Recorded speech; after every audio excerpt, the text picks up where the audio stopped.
capacitar a los santos para la obra del ministerio. Entonces, en la concepción de Pablo, el ministro es alguien que está capacitando a los santos, a la congregación para la obra del ministerio.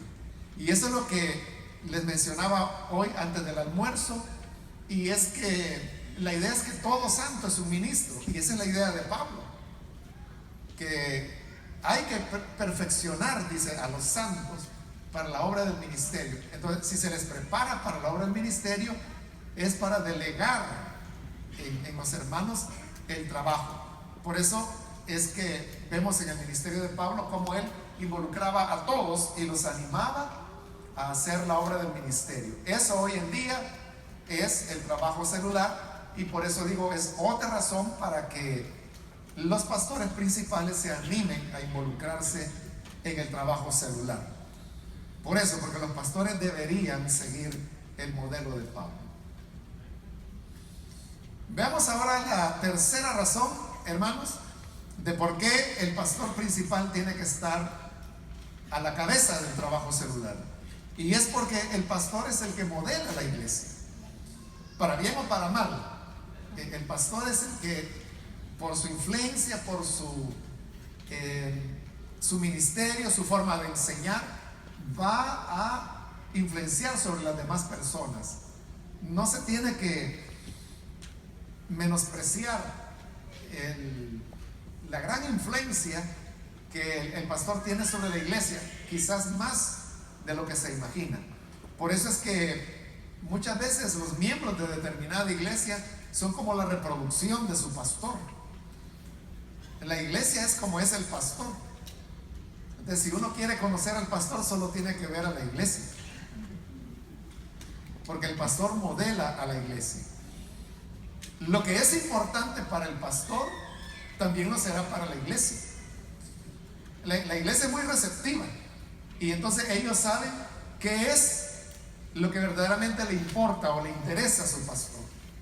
Entonces, cuando el pastor manifiesta por sus enseñanzas, por sus prácticas, por lo que hace, cuál es su principal interés, entonces la iglesia también toma ese interés.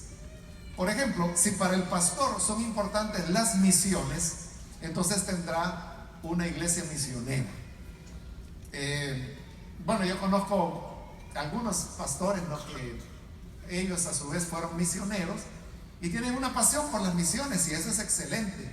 Y entonces están hablando todo el tiempo a sus iglesias del tema de las misiones.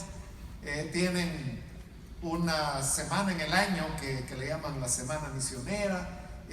Apoyan a misioneros, oran por misioneros, invitan a misioneros que vengan a hablar de misiones, hacen conferencias sobre misiones. Entonces, ¿qué ocurre? Que la iglesia se vuelve una iglesia misionera, y de repente comienzan a salir de esa iglesia misioneros que quieren ir a uno u otro país. Y yo conozco niños, niñas que van a este tipo de iglesias, y que ahora, siendo niños, su anhelo es que al ser mayores quieren ser misioneros. Entonces, a eso me refiero cuando digo que si para el pastor son importantes las misiones, entonces tendrá una iglesia misionera. Pero de igual manera, si para el pastor es importante la alabanza, tendrá una iglesia con excelente música.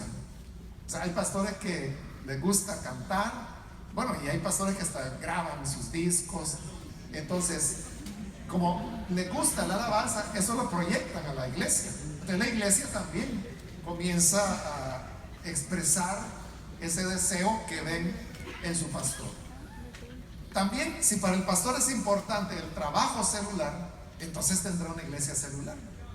O sea, a eso me refiero cuando digo que aquello que para el pastor es importante, lo será también para la congregación. La gente querrá hacer lo que al pastor le parece importante. Así es como decía, el pastor está modelando la iglesia. O sea, el pastor no es que le diga a la gente, tienen que hacer esto. Pudiera ser que lo dijera directamente, pero aunque no lo diga directamente, con su enseñanza, con su práctica, con la manera como distribuye su tiempo, con eso le está enviando un mensaje silencioso a la gente, y está modelando a su iglesia. Entonces, si el pastor no está involucrado en el trabajo celular, entonces el mensaje para la iglesia es que hay otros intereses que el pastor tiene. Y este punto 4 también está relacionado con esto que estoy mencionando, y es que el pastor le da valor al trabajo. Es decir, el pastor le pone el énfasis a aquellos aspectos que él desea poner. O sea, todo lo que he mencionado, hermanos, misiones, alabanza, pudiera hacer énfasis en los jóvenes, pudiera hacer énfasis con los niños. O sea, todo eso es bueno. O sea, nada de eso uno puede decir que sea malo. Pero el trabajo celular, estamos viendo que es el modelo bíblico del Nuevo Testamento, de la iglesia. Entonces, cuando el pastor hace suyo ese modelo, entonces está influyendo a la iglesia y además le está dando valor. Es lo que estamos viendo en este punto 4. Por ejemplo, el pastor es quien establece las peticiones de oración. Entonces, el pastor es el que puede decir: estas son nuestras peticiones. Hace poco estaba revisando unas peticiones de oración que una iglesia tenía, y entonces el pastor ahí había puesto, creo que eran 5 puntos de oración, pero 2 de ellos se referían a las finanzas. Entonces, con solo leer, hermanos, las peticiones que el pastor tenía para la iglesia en ciertas reuniones de oración que él hace, ahí se ve cuál es la preocupación o aquello que para el pastor tiene valor, ¿no? Y en este caso pues era una preocupación por el tema económico, porque esa iglesia pues tiene proyectos grandes. Entonces, cuando el pastor establece las peticiones de oración, o sea, desde ahí ya le está dando el valor a lo que esa oración tendrá. Entonces, si en el corazón del pastor está el tema de las células, entonces eso se va a reflejar en todas las áreas y eso le da valor. En una ocasión, hermano, me invitaron a una iglesia celular, y entonces acá en el púlpito tenía un cartel pequeñito, pero solo era un número, y era 415, de 415. Y entonces, como está aquí, hermano, o sea, era inevitable verlo. Entonces, cuando yo entré al auditorio, fue lo primero que vi, ¿verdad?